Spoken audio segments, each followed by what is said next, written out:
Hello students, আজকে লেকচারে সবাইকে স্বাগতম। আমি আজকে যেই লেকচার যেটা নিয়ে কথা বলবো সেটা হচ্ছে স্পেসিফিক রিলিফ ট্যাক্টের সেকশন 52 to 57। এর আগে লেকচারগুলোতে স্পেসিফিক রিলিফ ট্যাক্টের সব ইম্পর্টেন্ট সেকশনগুলো পড়ানো হয়েছিল। আমি যদি আবার তোমাদেরকে রিমাইন্ডার দেই, what are those important sections, section 5, 6, 7, 9 to 11, then 13 to 19, yes 12 is most important,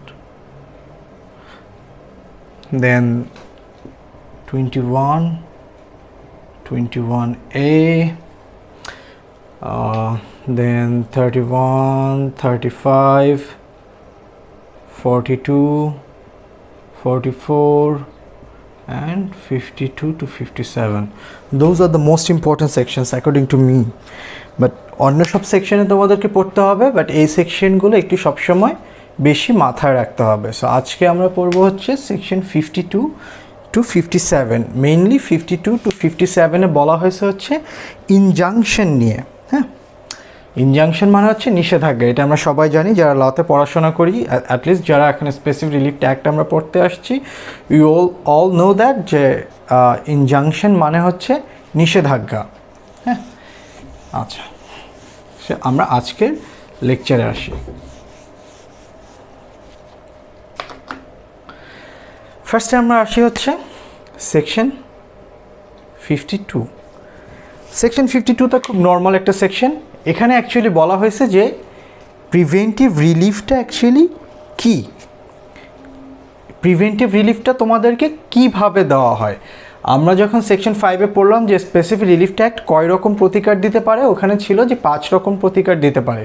তার মধ্যে একরকম প্রতিকার ছিল হচ্ছে একরকম প্রতিকার ছিল হচ্ছে ইনজাংশনের মাধ্যমে, নিষেধাজ্ঞার মাধ্যমে, যে যাকে যেটা করতে বাধ্য করা দরকার সেটাও করতে পারে, আবার কাউকে কোনো জিনিস করা থেকে, কাজ করা থেকে বিরত থাকতেও বলতে পারে। সেটা হচ্ছে নিষেধাজ্ঞারভাবে বলা হয়। সো সেকশন 52-তে বলা হয়েছে যে প্রিভেন্টিভ রিলিফটা কিভাবে দেওয়া হয়।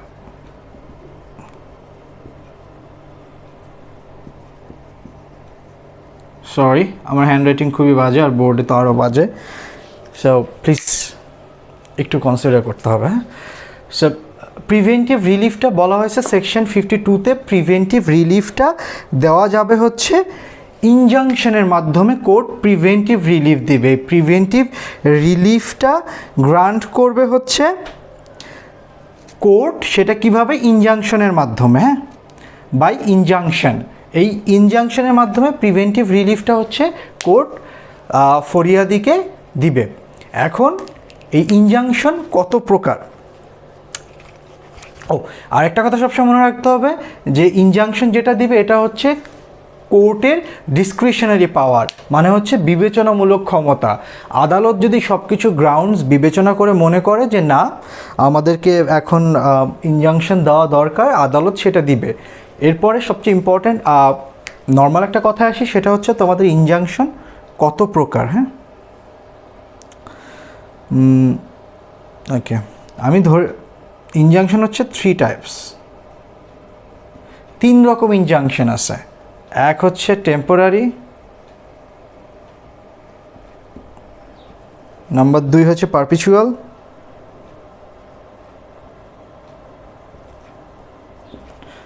নাম্বার 3 হচ্ছে ম্যান্ডেটরি। দেখো, এখানে আর একটা কথা মনে রাখতে হবে অবজেক্টিভ পরীক্ষার জন্য কিংবা নর্মালি জানার জন্য, টেম্পোরারি এবং পারপিচুয়াল মানে স্থায়ী এবং অস্থায়ী নিষেধাজ্ঞা। পারপিচুয়াল হচ্ছে স্থায়ী, টেম্পোরারি হচ্ছে অস্থায়ী। এই 2 প্রকারের নিষেধাজ্ঞা, সেটা হচ্ছে প্রিভেন্টিভ রিলিফ। আর এইখানে যেটা আছে ম্যান্ডেটরি ইনজাংশন, যেটা এটা হচ্ছে আদেশাত্মক প্রতিকার। এটা হচ্ছে নিরোধমূলক প্রতিকার, আর এটাকে বলা হয় আদেশাত্মক প্রতিকার।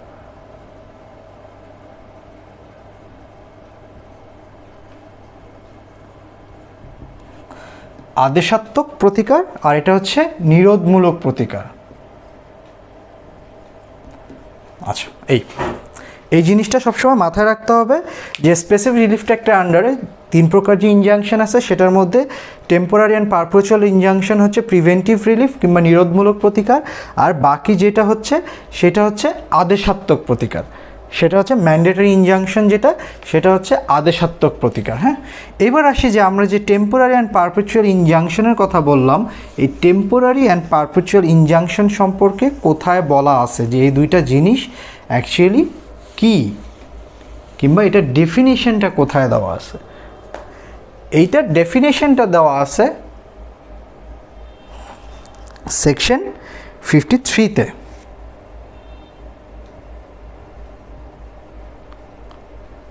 সেকশন 53-তে বলা আছে what is temporary injunction and what is perpetual injunction, মানে অস্থায়ী নিষেধাজ্ঞাটা কী এবং স্থায়ী নিষেধাজ্ঞাটা কী সেটা বলা আছে। আমরা যদি এখন আসি যে হোয়াট ইজ টেম্পোরারি ইনজাংশন, অস্থায়ী ইনজাংশনটা কী। অস্থায়ী ইনজাংশনটা হচ্ছে যে একটা নির্দিষ্ট সময়ের জন্য কোর্ট যদি কোনো একটা নিষেধাজ্ঞা দেয়, সেটা সে একটা নির্দিষ্ট সময়ের জন্যও দিতে পারে, কিংবা আদালত পরবর্তী নির্দেশ না দেওয়া পর্যন্ত কোনো সময় বেঁধে দেওয়া হবে না। সাপোজ একটা মোকদ্দমার ইনজাংশন হচ্ছে আদালত এইভাবে দিতে পারে যে আমার এবং আমার ভাইয়ের মধ্যে একটা পুকুর কাটা নিয়ে হচ্ছে দ্বন্দ্ব। হ্যাঁ, সো এই পুকুরটা যখন আমার ভাই কাটতেছে, আমি বলতেছি যে এই পুকুরটা আমার ভাই বলতেছে আমার। সো আদালত এখানে এই মামলা যে আমাদের মধ্যে একটা দ্বন্দ্ব হয়েছে, এই দ্বন্দ্বটা দেখা গেল মারামারিতে রূপ নিতে পারে, অ্যাজ অ্যান এক্সাম্পল বলতেছি। সো এই মারামারিটা থামানোর জন্য কোর্ট বলল যে আগামী 3/3/2021 সাল পর্যন্ত একটা অস্থায়ী নিষেধাজ্ঞা দিয়ে দিল যে এইখানে অ্যাকচুয়ালি আমাদের দুই ভাইয়ের মধ্যে কেউই কোনো কাজ করতে পারবে না, কিংবা যে পুকুরটা কাটতেছে সে পুকুর কাটাটা বন্ধ রাখবে, এরকম দিতে পারে।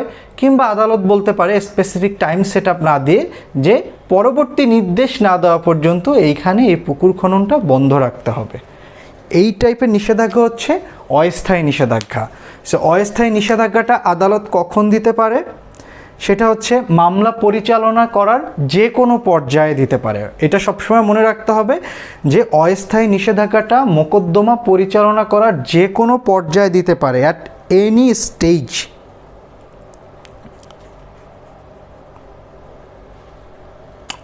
হ্যাঁ, any period of a suit কিংবা any stage of a suit, একটা স্যুটের যে কোনো পর্যায়ে এই টেম্পোরারি ইনজাংশনটা দিতে পারে।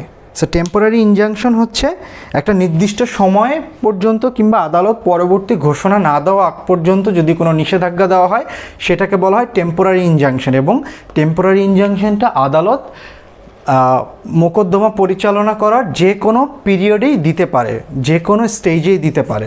আর একটা জিনিস খুবই ইম্পর্ট্যান্ট, এটা এই সেকশনে বলা নেই, বাট মানে এই স্পেসিফিক রিলিফ অ্যাক্টে মেবি বলা নেই, সেটা হচ্ছে order 39 of the civil procedure code অনুযায়ী হচ্ছে অস্থায়ী নিষেধাজ্ঞাটা পরিচালিত হয়। অস্থায়ী নিষেধাজ্ঞাটা কীভাবে দেওয়া হবে, সব কিছু বিধিটিতি সব কিছু বলা আছে, হচ্ছে কি নিয়মকানুন কীভাবে দেওয়া হবে সব কিছু বলা আছে অর্ডার 39 অফ দ্য সিপিসি, মানে সিভিল প্রসিডিউর কোডের অর্ডার 39-এ হচ্ছে টেম্পোরারি ইনজাংশন নিয়ে বলা আছে। চলে গেল টেম্পোরারি ইনজাংশন, অ্যান্ড আমরা টেম্পোরারি ইনজাংশনের একটা এক্সাম্পলও দেখলাম। এবার আসে পারপেচুয়াল ইনজাংশন, মানে হচ্ছে স্থায়ী নিষেধাজ্ঞা। স্থায়ী নিষেধাজ্ঞা এটা ফার্স্ট জিনিস যেটা, সেটা হচ্ছে স্থায়ী নিষেধাজ্ঞাটা পরিচালিত হবে স্পেসিফিক রিলিফ অ্যাক্টের আন্ডারই। স্পেসিফিক রিলিফ অ্যাক্টেই স্থায়ী নিষেধাজ্ঞা সম্পর্কে খুব বড় রকম একটা বিস্তর বিবরণ দেওয়া আছে, কেন হবে, কিভাবে হবে, কোন কোন পর্যায়ে দিতে হবে, কি করলে এটা বাতিল করা যাবে, সব কিছু বলা আছে। তো এই কারণে স্পেসিফিক রিলিফ অ্যাক্টের আন্ডারে হচ্ছে পারপেচুয়াল ইনজাংশন যেটা, স্থায়ী নিষেধাজ্ঞা যেটা, এটা পরিচালনা করা হবে হচ্ছে স্পেসিফিক রিলিফ অ্যাক্টের আন্ডারে। সেকশন 53-তেই বলা আছে পারপেচুয়াল ইনজাংশনের ডেফিনেশনটা কি। এখন পারপেচুয়াল ইনজাংশনটা দেওয়া হয় হচ্ছে হিয়ারিংয়ের সময় কিংবা হিয়ারিংয়ের পরে মামলার গুণাগুণ বিচার করে। Actually I am not sure, hearing ব্যাপারটা বাদ দিই, মেন কথা হচ্ছে মামলার গুণাগুণের উপর ভিত্তি করে আদালত ডিসাইড করবে ডিক্রি হিসেবে যে এটা কোনো স্থায়ী নিষেধাজ্ঞা দিবে কি দিবে না। তার মানে মেইন পার্থক্যটা দেখো, পারপেচুয়াল ইনজাংশনে হচ্ছে আদালত মামলার গুণাগুণের উপর ভিত্তি করে তারপরে হচ্ছে হিয়ারিং মামলা শুনানি শেষে হচ্ছে তোমার এই টাইপের একটা ডিক্রি দিবে। পারপেচুয়াল ইনজাংশনটা হচ্ছে একটা ডিক্রি, যে এই ডিক্রিটা আদালত দিবে কি দিবে না, স্থায়ী নিষেধাজ্ঞার ডিক্রি। আর টেম্পোরারি ইনজাংশনটা ছিল মোকদ্দমার যে কোনো পর্যায়ে একটা নির্দিষ্ট সময়ের জন্য কিংবা পরবর্তী আদেশ দেওয়ার আগ পর্যন্ত ইনজাংশনটা দেওয়া হয়, সেটা ছিল হচ্ছে টেম্পোরারি ইনজাংশন। টেম্পোরারি ইনজাংশনের এক্সাম্পল এটা বললাম। এখন আসি পারপেচুয়াল ইনজাংশনের একটা এক্সাম্পলের কথা, মানে স্থায়ী নিষেধাজ্ঞার একটা এক্সাম্পলের কথা। স্থায়ী নিষেধাজ্ঞা পরিচালিত হয় স্পেসিফিক রিলিফ অ্যাক্টের আন্ডারেই, আর টেম্পোরারি ইনজাংশনটা হচ্ছে সিপিসির অর্ডার 39 অনুযায়ী। এখন আসি পারপেচুয়াল ইনজাংশনের একটা এক্সাম্পল, স্থায়ী নিষেধাজ্ঞার একটা এক্সাম্পল। আবার এই সেম এক্সাম্পলের মধ্যে আমি তোমাদেরকে যে ম্যান্ডেটরি ইনজাংশন যেটা আছে, ম্যান্ডেটরি ইনজাংশনের সেকশন হচ্ছে 55, if I am not wrong. Let me check again.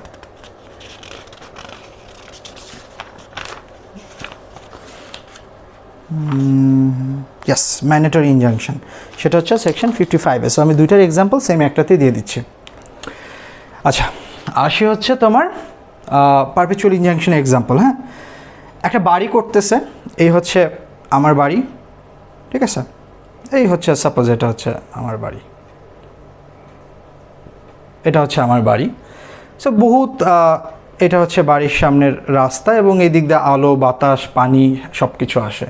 হঠাৎ করে একটা ইললিগালভাবে একটা বিল্ডিং করতেছে এত বড় যে আমার বাড়িতে আলো বাতাস, সেম কোম্পানির দুইটা বিল্ডিং উপর দিক দিয়ে ছাদও দিয়ে দিছে। মানে তারা দুইটা বিল্ডিং করছে, it's all good, it's their property, তাদের প্ল্যান থাকলে তারা বিল্ডিং করতেই পারে। বাট আমার যে বাড়ির যে জায়গাটা আছে, এই বাড়ির জায়গার উপরে তারা একটা ব্রিজ করে দিছে যে এই দুইটা হসপিটাল কিংবা এই দুইটা বিল্ডিং এক হয়ে যাবে। তোমরা অনেক হসপিটালে দেখবে স্কোয়ারেও মেবি এরকম মাঝখান দিয়ে ব্রিজ করা আছে, টুইন টাওয়ার টাইপ। সো এই ব্রিজ করে দিছে, এই কারণে দেখা গেছে কি আমার বাড়িতে যে আলো বাতাসটা আসতো, এখন আমার সেই আলো বাতাসটা আসতেছে না। ওরা এরকম একটা জিনিস নির্মাণ করতেছে। সাপোজ এই ব্রিজটা এখন নির্মাণ প্রসেসে আছে, অনগোয়িং প্রসেস, এতটুকু নির্মাণ হয়েছে, আরও নির্মাণ করতেছে। সো আমি তখন কোর্টের কাছে গিয়ে বলবো, আমি একটা ইনজাংশন চাইবো যে আমি এই যে কাজটা করা হইতেছে এই কাজটা বন্ধ করা হোক, এবং আর কোনোভাবেই যেন উপরের এই ব্রিজটা যাতে না করা হয়, কারণ আমার বাসায় আলো বাতাস চলাচল বন্ধ হইতেছে। এইটা এক্সাম্পল হচ্ছে ম্যান্ডেটরি ইনজাংশন। যেটা ম্যান্ডেটরি ইনজাংশন হিসেবে কি বলবে, যে যতটুকু ব্রিজ করা হয়েছে ততটুকু ব্রিজ ভেঙে দেওয়া হোক, এটা হচ্ছে একটা ম্যান্ডেটরি ইনজাংশনের এক্সাম্পল। আর কখনোই যাতে এখানে ব্রিজ না করা হয় যেই কারণে আমার বাড়িতে আলো বাতাস প্রবেশটা বন্ধ হয়, সেটা হচ্ছে স্থায়ী নিষেধাজ্ঞা। সো আমরা একটা এক্সাম্পলের মধ্যে স্থায়ী নিষেধাজ্ঞা এবং ম্যান্ডেটরি ইনজাংশনটা পেয়ে গেলাম, ঠিক আছে? এবার আসি সেকশন 54-এ। সেকশন 53-তে কী বলা ছিল, যে দুইটা ডেফিনিশন। এবার আসি সেকশন 54-এ।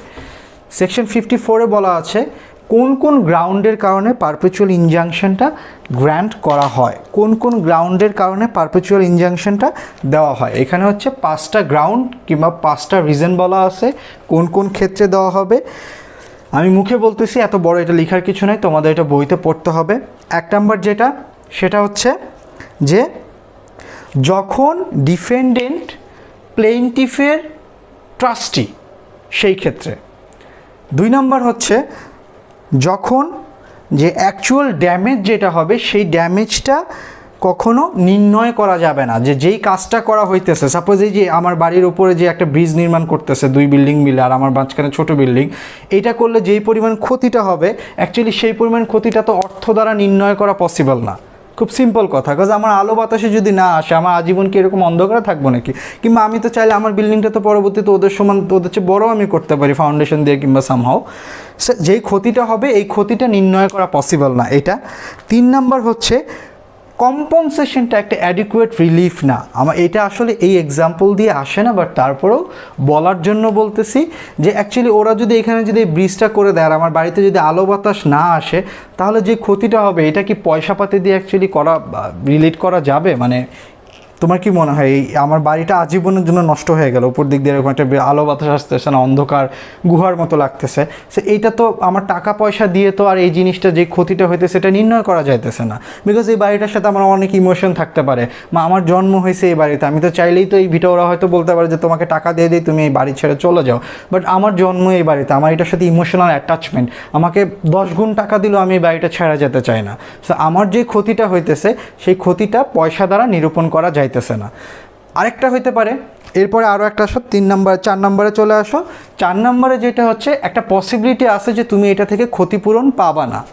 সাপোজ এই যে এইখানে যেটা বললাম, সাপোজ এই যে স্থায়ী নিষেধাজ্ঞার কথা, যে আমার জমিতে আদালত সব কিছু বিচার বিবেচনা করে ট্রায়াল প্রসেসের পরে সব কিছুতে, যে ট্রায়াল প্রসেস না তো এটাকে হিয়ারিংয়ের পরে সব কিছুর পরে যে দেখলো যে এই পুকুরের মালিক হচ্ছে আমি। সো তখন আমার ভাই এই পুকুরটা যে কাটতেছে আমার ভাই মনে করে অনেক গরিব, ওর কাছে এই পুকুরের মাটিগুলো কাইটা ও যে বেচে ফেলতেছে, এই মাটির টাকাটা আমাকে ফেরত দিতেও পারবে না। সো এরকম একটা পসিবিলিটি দেখা দিচ্ছে যে অ্যাকচুয়ালি যেই ড্যামেজটা হবে সেই ক্ষতিটা আমার মানে ক্ষতিপূরণটা পাওয়ার পসিবিলিটি খুব কম। দেখা গেছে ও 5 লাখ টাকার মাটি সেল করে দিছে, আমি আমার ভাইকে ছোটো করতেছি বাট এক্সাম্পলের জন্য, মানে ও ধরো 5 লাখ টাকার একটা মাটি কেটে নিয়ে গেছে, সো ও আমাকে 5 লাখ টাকা ফেরত দিতে পারবে এরকম কোনো গ্যারান্টি নেই, বিকজ ওর ইকোনমিক্যাল কন্ডিশন ধরো অনেক খারাপ এরকম। সো এরকম যদি ক্ষেত্রে থাকে যে যেই ক্ষতিটা হবে সেটার কারণে আমার ক্ষতিপূরণ পাওয়ার অ্যাকচুয়ালি পসিবিলিটিটা খুবই কম, এরকম যদি হয় তাহলে আমি পারপিচুয়াল ইনজাংশনটা আমি চাইতে পারি। এবং লাস্টে যেটা হচ্ছে যে আইনের কোনো জটিলতা সৃষ্টি করতে যাতে না পারে এইরকম কোনো কারণেও পারপিচুয়াল ইনজাংশনটা চাওয়া যাইতে পারে। অনেক ক্ষেত্রে দেখা যায় আইনের জটিলতা সৃষ্টি হয়ে যায় কোনো কাজের ক্ষেত্রে, সো এই কাজগুলো যাতে আর কখনো না করা হয় বা চিরকালে যাতে বন্ধ করে দেওয়া হয়, এটার জন্য স্থায়ী নিষেধাজ্ঞাটা দেওয়া হইতে পারে। আর সেকশন 55 আমি আগেই বলে দিছি যে ওইটা হচ্ছে ম্যান্ডেটরি ইনজাংশন। ম্যান্ডেটরি ইনজাংশনটাকে বলা হয় আদেশাত্মক প্রতিকার, কারণ যার যা করা উচিত ছিল তাকে সেই কাজটা করতে বলবে। এখানে এক্সাম্পল দিয়ে দিলাম যে যতটুকু করছো ততটুকু ভেঙে ফেলো, উপরের ব্রিজটা যতটুকু হয়েছিল আমার বাড়ি ততটুকু ভেঙে ফেলো, ম্যান্ডেটরি ইনজাংশন। এই যে আবার ধরো এই যে পুকুর খনন যে বললাম আমার ভাই, তো কোর্ট ভাইকে বললো যতটুকু পুকুর খনন করছো ততটুকু ভরে দাও, ম্যান্ডেটরি ইনজাংশন শেষ।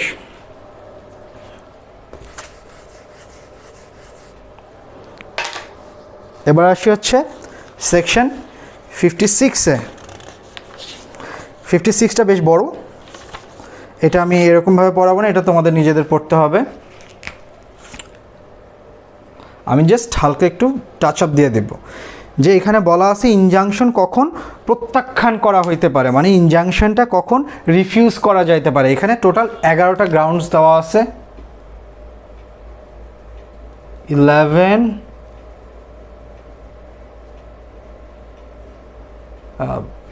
আসলে এইভাবে লেখাটা খুব কষ্ট হয়ে যায়। আচ্ছা, 11টা গ্রাউন্ডস দেওয়া আছে। এই 11টা গ্রাউন্ডসের ক্ষেত্রে যদি এই 11টা গ্রাউন্ডসের মধ্যে যদি কোনোটার মধ্যে পড়ে তাহলে ইনজাংশনটা বাতিল করে দিতে পারে কিংবা প্রত্যাখ্যান করে দিতে পারে। স্যার এইখানে যদি আমি যদি কিছু এরকম যদি এই 11টার মধ্যে কিছু ইম্পর্টেন্ট কিংবা নর্মালি যেটা আমার মাথায় আসতেছে আমি সেগুলো বলি। যেমন ধর এইরকম কারণে যদি ইনজাংশন চাওয়া হয় যে কোনো একটা মামলার কার্যক্রমকে ব্যাহত করার জন্য, সাপোজ একটা মামলা চলতেছে যে আমি চোর, ঠিক আছে, তো তুমি আদালতের কাছে কখনোই এরকম যে চাইতে পারবা না যে এই যে আমার নামে যে চুরির মামলাটা চলতেছে এই মামলাটা যাতে বন্ধ করে দেওয়া হয়। এইরকমভাবে এইরকম মানে আদালতের কোনো কার্যক্রম ব্যাহত করার জন্য কখনো ইনজাংশন চাওয়া যাবে না। তারপরে আরও অনেক এক্সাম্পল আছে, যেমন ধরো ফৌজদারি কার্যধারা বাতিল করার জন্য কিংবা স্থগিত রাখার জন্য করা যাবে না। আইন প্রণয়নে কর্তৃপক্ষের নিকট আবেদন করা হইতে বিরত রাখিবার জন্য, মানে কোনো আইন তৈরি করা হবে কিছু হবে এটা যাতে না হয় সেটা করার জন্য ইনজাংশন চাওয়া যাবে না। তারপরে আরও অনেক কিছু আছে, যেমন এখানে 11টা আছে, এটা তোমরা দেখলেই বুঝবে, এটা আমার এখানে আসলে এত পড়া দেওয়ার কিছু নাই। আচ্ছা, এরপরে এটা তোমরা দেখবা, এটা কমপ্লিটলি পড়লেই বুঝবা, সো এটা এরকম কিছু না। সেকশন 57-এ বলা আছে হচ্ছে এটা হচ্ছে সেকশন 57-এ বলা আছে injunction to perform negative agreement. Injunction to perform negative agreement, এটা এখানে একটু প্যাঁচানো ঘোষণা, আমি জাস্ট একটা এক্সাম্পল দিয়ে বুঝিয়ে দিই। নেগেটিভ এগ্রিমেন্ট ব্যাপারটা হচ্ছে যে তোমাকে আমি একটা কিছু করা থেকে বিরত রাখার জন্য একটা এগ্রিমেন্ট করলে ইনজাংশন আমি চাইতে পারবো ওই অ্যাগ্রিমেন্টের ব্যাপারে। এখন সেকশন 56-এর এফে দেখবা বলা আছে যে কাউকে কোনো কিছু থেকে বিরত রাখার জন্য, কোনো চুক্তি পারফর্ম করা থেকে বিরত রাখার জন্য এরকম চুক্তি করলে সেটাতে স্থগিতাদেশ চাওয়া যাবে না, মানে ইনজাংশন চাওয়া যাবে না। কিন্তু সেকশন 57-এ গ্রাউন্ডসটা একটা বলা আছে, সেটা হচ্ছে নেগেটিভ ইনজাংশন। যেমন আমি সালমান খানের সাথে একটা চুক্তি করলাম যে আগামী 5 ইয়ার্স তুমি শুধু আমার কোম্পানির মুভি করবা, হ্যাঁ, এবং এই সময়ে এই 5 ইয়ার্স টাইমে তুমি অন্য কোনো ব্যানারের মুভি করতে পারবা না। তার মানে এখানে আমার চুক্তি দুইটা অংশ ছিল, একটা হচ্ছে নেক্সট 5 ইয়ার্স শুধু আমার কোম্পানির মুভি করবে, আর এই সময় সে অন্য কোনো কোম্পানির মুভি করতে পারবে না। এখন এইখানে আমরা জানি, কন্ট্রাক্ট থেকে আমরা জানি যে কোনো শিল্পীর কোনো চুক্তিকে আমি কখনো তাকে স্পেসিফিক পারফরমেন্স দ্বারা বাইন্ডিং দিতে পারবো না, বিকজ শিল্পীর চুক্তি আর শিল্পীর যেই তার শৈল্পিক কাজকর্ম এটাকে কখনো কন্ট্রাক্ট দিয়ে বাঁধা যায় না। সো সালমান চাইলে এই 5 বছর আমার মুভিতে সে কাজ করলো না, এটা তার ইচ্ছা, সে না করতেই পারে। কিন্তু এই যে চুক্তির আরেকটা পার্ট ছিল যে 5 বছর সে অন্য কোনো মুভিতে কাজ করতে পারবে না, আমি চাইলে এইটার বিরুদ্ধে স্থগিতাদেশ আনতে পারবো। মানে আমি তাকে আমার মুভিতে কাজ করাইতে বাধ্য করতে পারবো না, বাট এই 5 বছর সে অন্য কারো মুভিতেও কাজ করতে পারবে না, এটা হচ্ছে আমি এই চুক্তির মাধ্যমে করতে পারবো। এবং সে যদি কাজ করে আমি তখন স্থগিতাদেশ চাইতে পারবো, ইনজাংশন চাইতে পারবো যে সালমান খানকে নেক্সট 5 ইয়ার্সের জন্য অন্য কোনো মুভি থেকে কাজ করাতে থেকে নিষেধ করা হোক। কিন্তু আদালত কখনো আমাকে এই আদেশ দিবে না যে সালমান খানকে আমার এই মুভিতে অ্যাক্টিং করতেই হবে নেক্সট 5 ইয়ার্সের জন্য মুভিগুলোতে, কারণ শিল্পীর কাজকর্মকে কখনো কন্ট্রাক্ট দিয়ে বাঁধা যায় না, তাকে কখনো ফোর্স করা যাবে না, স্পেসিফিক পারফরমেন্সও দিতে পারবে না কোর্ট। আর ইনজাংশনগুলো হচ্ছে কোর্টের ডিসক্রিশনারি পাওয়ার। এসব স্পেসিফিক রিলিফ অ্যাক্ট আমার এই কোর্সের জন্য শেষ। ইউটিউবে যে লেকচারগুলো আছে এগুলো, আর বেশিরভাগই তো আমি অনলাইনে লাইভ ক্লাসে দিলাম। সো এবার আসি যে স্পেসিফিক কিছু ইম্পর্টেন্ট জিনিস, যেমন হচ্ছে লিমিটেশন পিরিয়ডের কথা চিন্তা করো। লিমিটেশন পিরিয়ড যদি চিন্তা করি, আমাদের প্রথম মাথায় আসে হচ্ছে 8, 9, 10, 11, তারপরে আছে কত 31, 35, 39, 42, দেন হচ্ছে ইনজাংশনের যেটা 54 ধরো, 53 অ্যাকচুয়ালি, মানে টেম্পোরারি ইনজাংশন আর পার্মানেন্ট ইনজাংশন যেটা, এগুলো লিমিটেশন পিরিয়ডটা অ্যাকচুয়ালি কত। দেখো, কোথাও ইনজাংশনের ক্ষেত্রে লিমিটেশন পিরিয়ডের কথা বলা হয় নাই 53, মানে তোমার টেম্পোরারি এবং পারপেচুয়াল ইনজাংশন, এটার ক্ষেত্রে লিমিটেশন অ্যাক্টের কোথাও ইনজাংশন সম্পর্কে বলা হয় নাই। নেক্সটের লেকচারগুলোতে যখন আমরা লিমিটেশন অ্যাক্ট পড়ব, ওইটার আর্টিকেলগুলোতে আমরা দেখব যে আর্টিকেল 120-তে অফ লিমিটেশন, আচ্ছা ভালো মতো লিখে, 120 আর্টিকেল লিমিটেশন অ্যাক্টের, ওইটাতে বলা আছে যে লিমিটেশন অ্যাক্টে যেই সকল সম্পর্কে বিষয়গুলো সম্পর্কে তামাদির মেয়াদ বলা নাই, তার তামাদির মেয়াদ হচ্ছে 6 ইয়ার্স। সো আমরা যখন ইনজাংশনের ক্ষেত্রে যাব, এখানে অ্যাকচুয়ালি কোনো লিমিটেশন পিরিয়ড বলা নাই, সো এটা লিমিটেশন পিরিয়ড হবে 6 ইয়ার্স। ঠিক তেমনি ঘোষণামূলক মোকদ্দমা, section 42 of the specific relief অ্যাক্টের ঘোষণামূলক মোকদ্দমা, এটা লিমিটেশন পিরিয়ড হচ্ছে 6 years according to section 120 of the limitation act. 8 হচ্ছে 142 অফ লিমিটেশন অ্যাক্ট অনুযায়ী 12 ইয়ার্স। 9 হচ্ছে আর্টিকেল 3 অনুযায়ী 6 মান্থস, শুধুমাত্র দখল পুনরুদ্ধারের মোকদ্দমা স্পেসিফিক, এটা হচ্ছে এসআর এর সেকশন।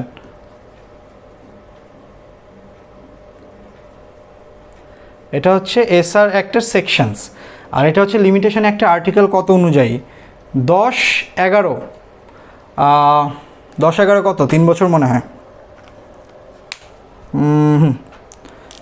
3 বছরই হবে।